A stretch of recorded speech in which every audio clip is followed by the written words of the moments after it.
in Black and White, our Wednesday edition. Oh, look at the round table here. Vanessa Moss, attorney Vanessa Moss, candidate for 36th District Court. Join the movement. Join the movement. Okay, I could say something, but I won't.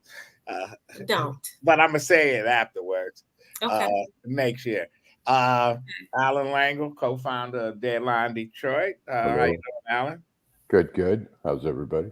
Jim Nardone. He was down and out, man. You can't take a little pain, man. I'm not a big fan. You couldn't go to the dentist, man. Couldn't take a little pain. Not my favorite. Okay. What'd you have? What was going on there? Man, that's a personal thing, man. Well, it's so personal. You're talking about it. Right. Exactly. Hey, listen. If you are watching Detroit in Black and White, what we would like for you to do is like, subscribe, and share. Like, subscribe, and share. We really, really want you to like. You can catch us on all platforms, YouTube, Facebook, etc. If you want to watch previous podcasts, you can go on DetroitInBlackandWhite.com. Okay. You know what? This is the 23rd anniversary of, and we're going to briefly talk about it, of 9/11. You can jump in. What do you remember about 9/11? I remember it was a primary in Detroit, Gail Hill and Kwame Kilpatrick, etc., and all hell broke loose. Yeah, I worked at that time. It was called Detroit Recorder's Court, and I was a judicial assistant, which is like the law firm for that court. And the fire alarms went off. My mom called and she said, "Oh my God, the Twin Towers have been knocked down. Where are you?" So I remember it seemed like it was an avalanche of people running down the stairs, getting in their cars in the parking lot. And I was trying to get to my kids, because they were in school. It was very frightening. Unreal. Well, two weeks before that, I was in New York and stayed at the Millennium Hotel right across from the Twin Towers. We went shopping. My wife wanted. She found a place that she was there at the Twin Towers. I had lunch with a nephew who lived in Brooklyn then, and we had lunch over there. So that's where I was. Allan? I was actually in D.C. I was working at the Washington Post, and I was walking up Connecticut Avenue to get to the subway, and I ran into a friend, and she said, "Oh my!" And I didn't watch the news this morning. It was probably about 9:30. She said, "Oh my God, did you hear about the Twin Tower?" I said, "No." She said, "A plane crashed in there." So I went, "Holy shit!" So I get on the subway. I get out on Farragut North, which is right downtown. And I run into one of my editors who's like kind of a panic freak. And she's like, "Oh my God, they're bombing the State Department there." And people were yelling, "Don't go in the office." So I got to go to the office. That's where so I get in the office, everybody's standing around in the Washington Post newsroom around different TVs watching. And then they decided they were sending people places. So they told me, they said, "Go down to the police station," which is about a mile and a half away. And I wasn't getting on the subway. You couldn't even get through on your cell phone because everybody was on their cell phone, shoulder to shoulder. Yeah. I got to the police department there, and Chief Ramsey, Charles Ramsey, was the chief at the time. And there was still one plane out in Pennsylvania, we knew. And he kept coming in and reporting what was going on. And I remember looking up in the sky thinking, if the plane's coming at me, am I going to be able to run? So it was crazy. Wow. Jim. I was sound asleep. I had worked a midnight shift, and I was woke up at noon. And most of us volunteered to go to New York, and they put us on a list. And then they reassigned a lot of people to the border at the tunnel and the bridge, and I never ended up doing really anything. Was it so surreal that we can get attacked by folks that just got on a plane and they really didn't have any weapons? That basically they had box cutters. I mean, it was. Yeah, 19 people killed, just under 3,000, and I just heard today that about 4,300 people have died since 9/11 from the toxicity of the site. Yeah. And there's no question about it. And then the folks that don't want to, they don't want to pay benefits or medical bills. The folks that was, you see them running from the firemen covered in ash. Yeah. Whatever. You know what? That's like being caught when they dropped the atomic bomb in Hiroshima and Nagasaki, and 20 years later you die from some kind of rare cancer. The radiation, from the radiation. Or when I was a newspaper reporter in Frederick, Maryland, a guy came into the newspaper. He was a Vietnam vet, and he didn't look good. And he said, I got a story to tell. He said, when I was in Vietnam, he said, we used to spray all these chemicals, to wipe out the vegetation and Agent shit. Orange. Yeah, but the bottom line is, he said, about 10 people from my platoon, they all done died from this this rare cancer, etc. They blew him off. He went right down the street to the Washington Post and told the story, but they won all kind of awards. But I say this newspaper, this little Frederick News Post had the story. But these folks, you know what? He's crazy. He don't look good. And he said they make this chemicals right here down the street at Fort Detrick, Maryland, right there. Yeah, Fort Detrick. Where it was. Yeah. So you know what? We look at 9/11, and it's 23 years later, and we went to war with Saddam Hussein. He had nothing to do with 9/11. But what's interesting is 9/11, you had Rudy Giuliani. He was looked upon as a hero, and here we are 23 years later. He's an idiot. Isn't that something? Isn't that something? Before we move on, 343 firefighters gave their lives on 9/11. 343, can you imagine? That's a lot of firefighters and 72 law enforcement. Yes. That's American heroes. Yep. Yes. 9/11 is one of those events that I was old enough, Allan, you was old enough to remember when you were in the elementary and they said, well, you have to go home because the president has been shot. Or in 1968, I was with my father. They were driving in the evening. They interrupted the music and said Martin Luther King was assassinated, and a month later, Bobby Kennedy. And you can remember some of these events, whether you was little, big, or whatever. So yeah, no question. Anyway, the debate as we move on. Vanessa, your take on the debate last night. I know last night I sent you guys a photo. I was at the Motor Bar. I had I had an event to go to yesterday, and when I left, I went to the Motor Bar to get something to eat down at the Western Hotel. And I see all these people gathering, and I was like, oh, that's right, it's the debate. So my feelings on the debate is that as far as the former president, he is who he is. He did what he did. And as far as she is concerned, she was impressive, but it doesn't mean anything as far as I'm concerned. The reason I say that is when he had the debate with Hillary Clinton, she mocked his behind, right? People were praising her. She did a really good job. And guess what? She didn't win. So she didn't campaign in the key states. She didn't do her game. I don't know if it's going to make any. I don't know how much. I feel like the people that's in each other's camp, those people are going to stay in those camps. I don't know how much impact it's going to have on the independents. I know I've been reading some things, and there are some people. I've read an article where a lady said, yeah, women have come a long way, and I think women should be in the boardroom, but I don't want a woman as a president. This is a woman. Well, black people say they don't want black people to be right. the president. Exactly, Allan.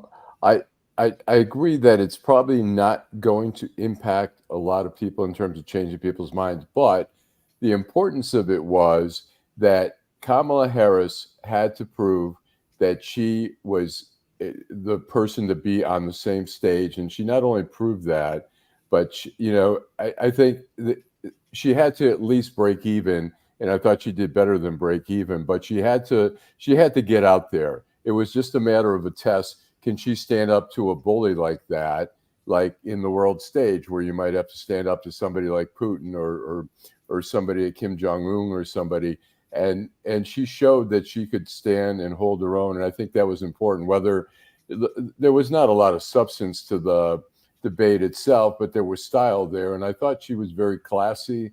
I thought she handled herself, and I thought she had to do it. It was a matter of, and she doesn't need to do it again. The debate don't mean shit, but Right. the debate have in history. Listen, and the experts, historians say that Richard Nixon beat the shit out of John Kennedy in a debate, but when it came on TV, looked like Nixon needed a shave. He didn't look good.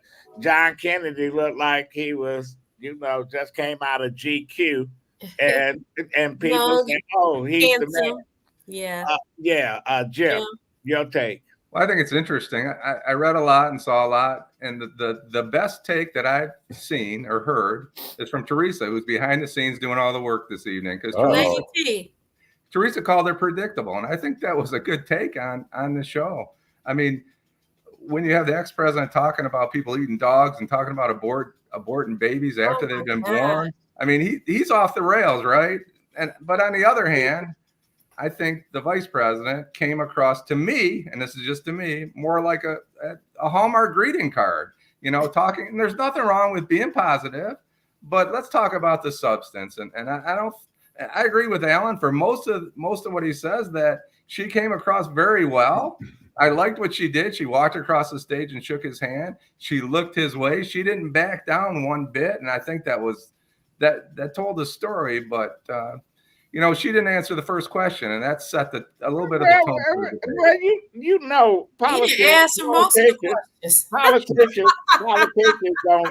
don't answer the questions, but they want to answer. My take was she wiped his ass with she put him on a defensive. But you know what? He's a Teflon motherfucker. It don't matter. He's the kind of person you can get a can of Raid and you keep spraying on a roach, and 2 years later that roach is still running around because it held its breath, and you can't kill it. Donald Trump is one of those people. He can say and do anything, and you got folks that support him. It don't matter. They say, well, you know what? I like his. Off the, he come with you. He don't play around. You know where he's coming from. And you know what you're getting when you're dealing with him. But you don't know what you get because he's a bully, which is interesting because we have this anti-bullying campaign going on. But all politicians are bullies. Holding him up. It's a great thing that he's a bully. Melania, that was her supposed to be her pet project in the beginning. It was anti-bully. Right. Like, hey, who the hell are you living under the same roof with? The vice president is a bully. She has a reputation of bullying folks in her office. People can't work for her. She's a mean bitch, etc. You know what? I have to give her credit because she have been thrust in the spotlight and she changed up. She's a politician. And she's not weak, and she's ready. She's ready for this. It came and dropped in her lap. She sat there behind the scenes when they was going at Joe Biden, saying he need to step down. She never once came out and said, "You know what? He's my president. We got to stand behind him." But she is who she is, and she showed it last night. I think debates. Debates can be very, very important, as we saw with Joe Biden. he was knocked out of the race by a debate by poor performance. It wasn't that Trump had a great performance. Joe Biden had a horrible performance. And in this case, Kamala Harris had to at least break even. Well, and she did better than that. She did better than that. But Trump supporters are like, hey, he did great. We think he won. But everybody is gonna stay and they're gonna support who they support. We're gonna take a quick break. Let me say this before we take a break. Something that you said, Allan, I should have said this in the beginning. It was, in fact, what you said. It was a performance. I look at it as political theater. So when you ask me, what did I think? I'm like, it was political theater. I mean, it was good, and it was good. I enjoyed it. I tell you. Well, when we come back, I'll tell you what I thought of some people that I thought was Trumpites turn out to be more leftist and whatever than I can imagine. Let's take a break. And thanks to Denzel for tuning in and commenting. We appreciate it. Neighborhood beautification. That's very important to Detroit. It's very important to block clubs, organizations, and people who live in the community. We got started with 2 lots and a vision of a treehouse center. Because if we can take these blighted lots, Detroit give us grants to be able to do something with them that the community wants, it's a plus because we're bringing our neighborhoods back to where we want them to be, where they should be, all because I live in Detroit. Hi, I'm Eric Sabri, your Wayne County Treasurer. If you're living in a home of a deceased family member and you're facing property tax foreclosure, the probate process can be helpful to you.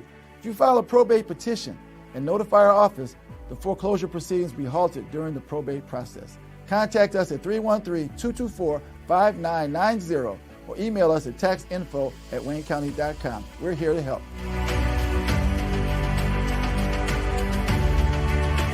In the heart of Detroit, Bruce Simpson. Our city ombudsman and his team are dedicated to making your voice heard. The City of Detroit Ombudsman is a liaison between the City of Detroit and all persons who have a complaint or inquiry into the operation of a city department or the conduct of a city employee. The Ombudsman works as an independent oversight to provide individuals with an opportunity of giving a confidential avenue to address complaints. You can reach the Ombudsman's office at 313-224-6000 or email us at ombudsmandetroitmi.gov. You can also visit us at the Coleman A. Young Municipal Center. For more information, go to www.detroitmi.gov and type in Ombudsman. We are here to help. In Detroit, we are all one team. When you win, we all win.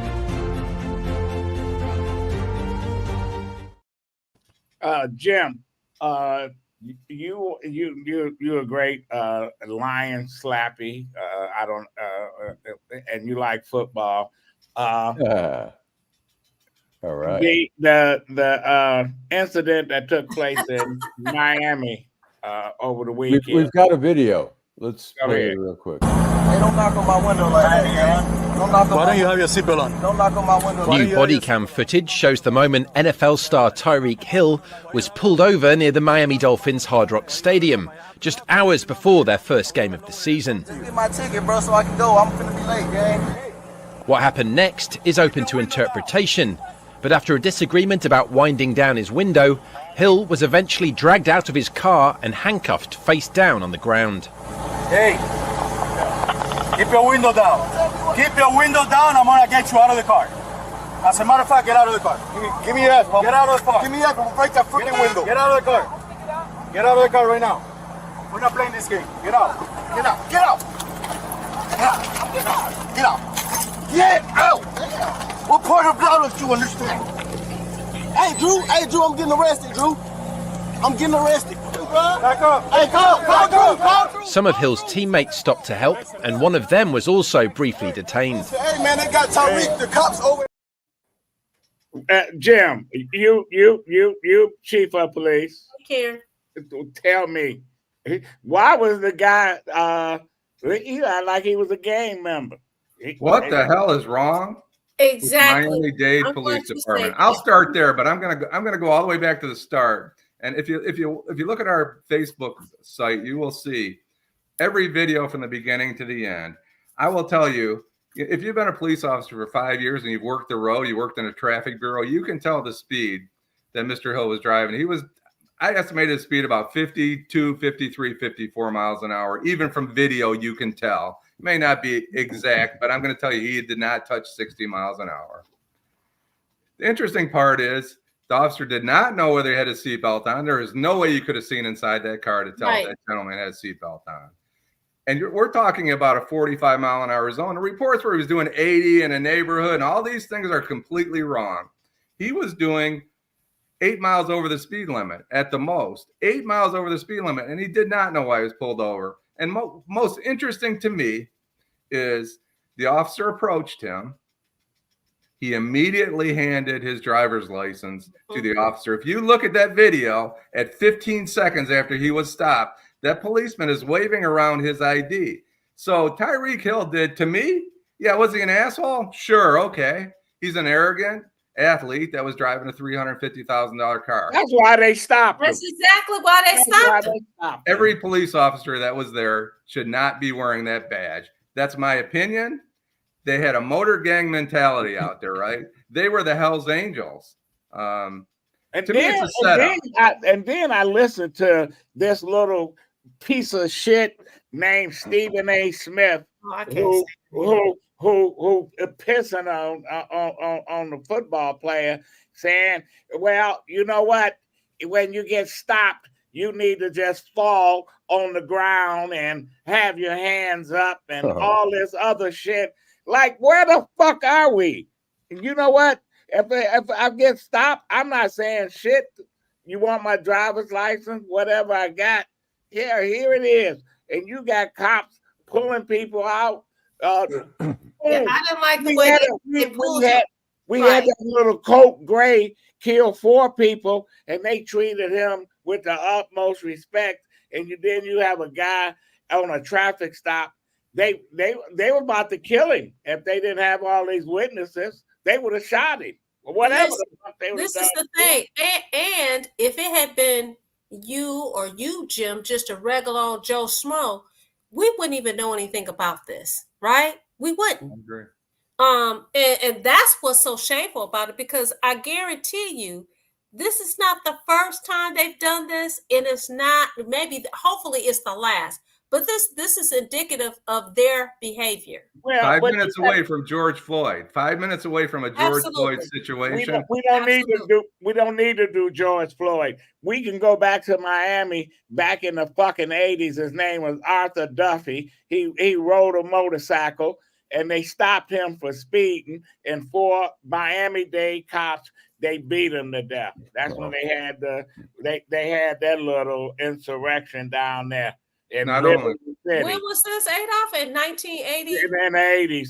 Well, Arthur Duffy was riding a motorcycle. They stopped him for a traffic stop, and he ended up being beat to death on the streets in Miami. So, and they also mistreated his teammates who just stopped to check on it. They were no threat. To put those gentlemen in handcuffs because they were checking on their teammate, they treated his 2 teammates exactly the way they treated Tyreek Hill, who was within a few hundred yards, half a mile. They knew who he was. It was a setup.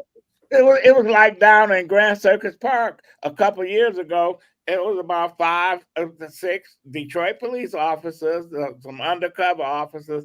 They had a homeless guy. His pants was all down. They was beating the shit out of him. I pulled out my phone. One of the cops came, African American. He said, he called me all kind of names. What did he say to you? What was he? He threatened me. He put. I'm gonna take that phone. I said, well, take the fucking phone then. That's what you want to do. Yeah, he went berserk like he was mad at the fucking world. What the fuck is it? Or his name? Somebody told me, Derek. They said McDuffie. Okay, yeah. Arthur McDuffie. Okay, yeah. What's wrong with these cops, man? Allan?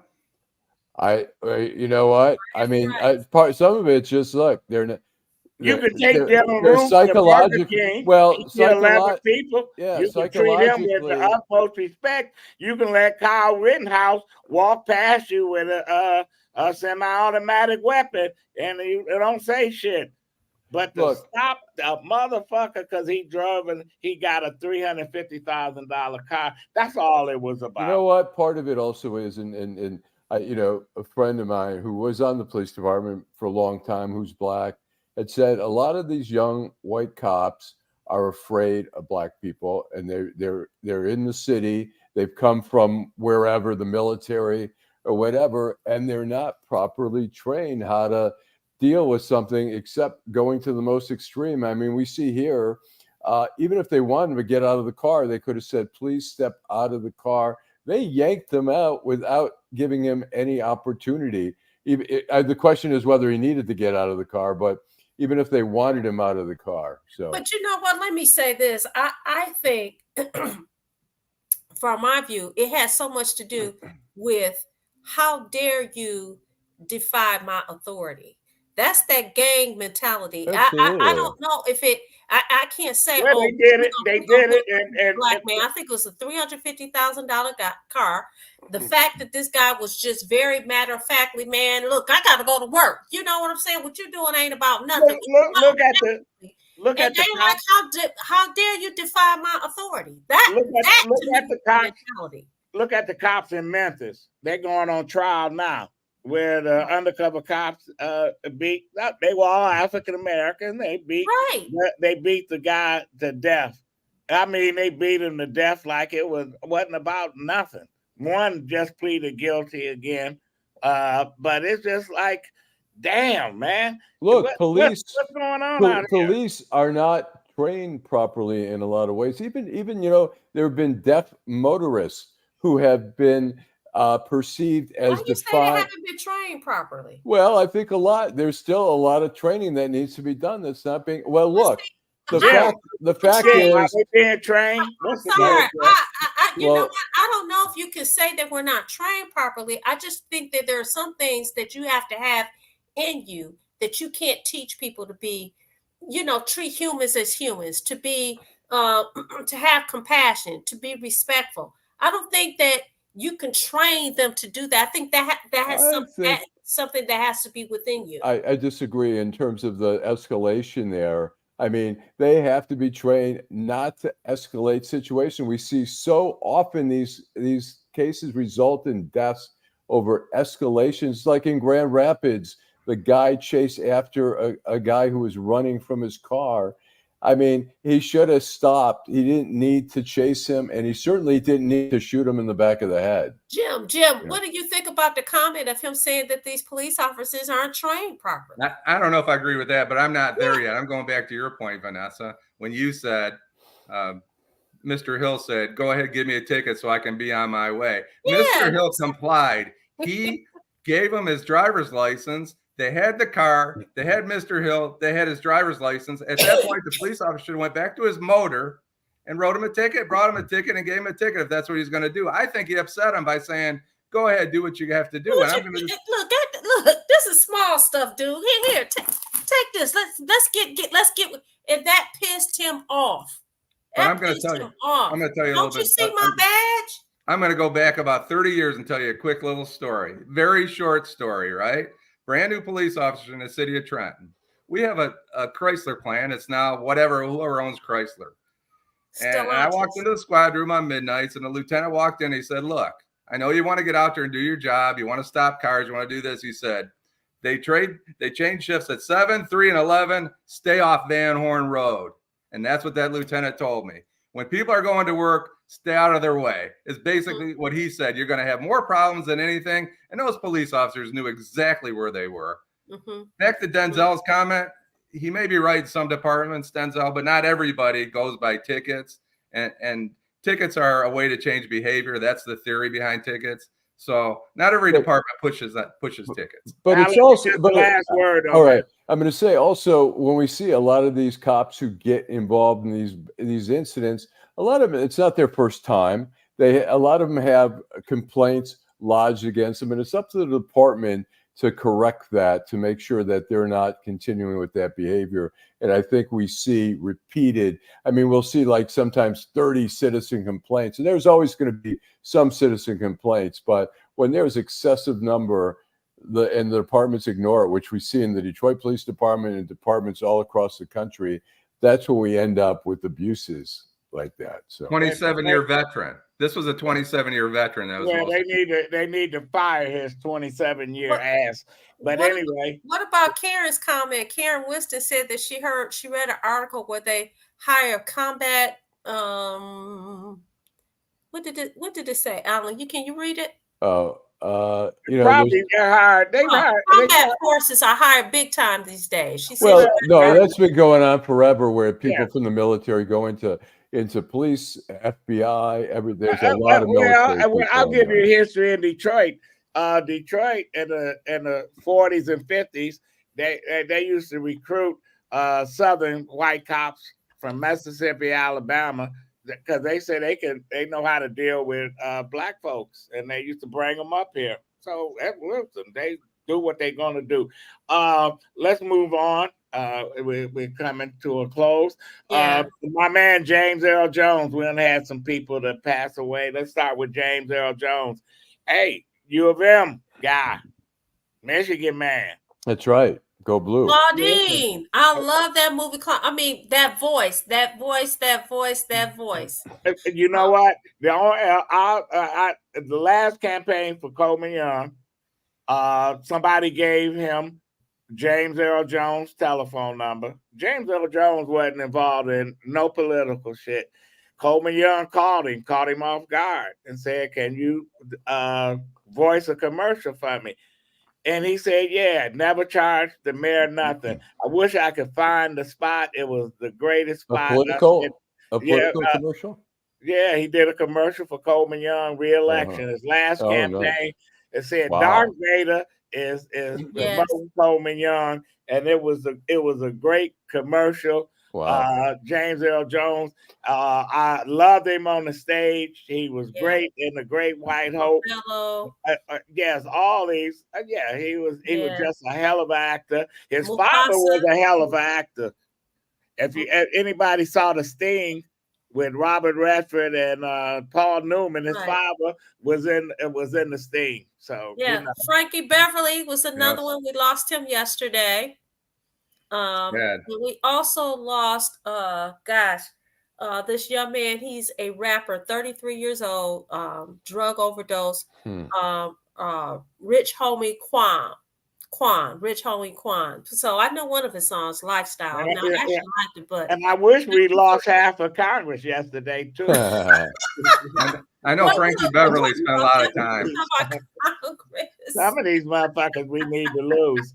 There ain't no question. Well, Jim, your final thoughts. My final thoughts are, I'm glad it's Wednesday. It's a beautiful night, and let's move on. I think after the debate, let's see how it all shakes out. I think what I think people need to do is look at the big picture, because there are some advantages to the vice president becoming president. I fear that. Well, I don't fear. I think that the Republicans are probably going to take the Senate. They have a good chance to have the House. And obviously, we have a conservative Supreme Court. I think there are some advantages to Kamala Harris being elected president that I think people aren't really recognizing. Allan. I think the House has a good chance of flipping Democratic, but the Senate may go majority. I want to say the Detroit Tigers are winning again tonight, 7-4 in the ninth. They're only a few games out of a play. It's just kind of miraculous, though. Who cares? I do. Who cares? And go Lions. So who are you having on for Saturday? Okay, so Saturday we're going to have Justin Bolden, who's a Supreme Court justice who's running for re-election, and we've got Kimberly Thomas, a U of M professor who's running as a Supreme Court justice. Can I get Richard Bernstein? Yeah. Well, anyway, Vanessa. So my last parting words for today is that we thank you all for watching, joining us midweek, Detroit in Black and White. If you are watching, like, subscribe, and share. Tell your people about it. And come back on Saturday morning at 10 o'clock a.m. We will be at McShane's. No, we'll be at the Guardian Building. Oh, well, we'll be at the Guardian Building. So you can't come and join us at the Guardian Building, but you can join us virtually. All right.